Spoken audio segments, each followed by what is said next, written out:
الزوج يبقى مسافر بره مصر يفاجئ بان عليه جنحة تبديد منقولات.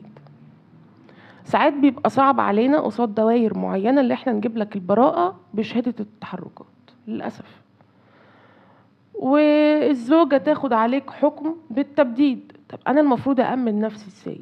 لازم تعمل محضر إثبات حالة بأنك خارج البلاد أو مسافر خارج البلاد، وزوجتك قاعدة في البيت بمشغولاتها الذهبية وبمنقولاتها الزوجية، ولو حصل أي تبديد للعفش وهي نزلت بيه تبقى هي المسؤولة عنه مش انت.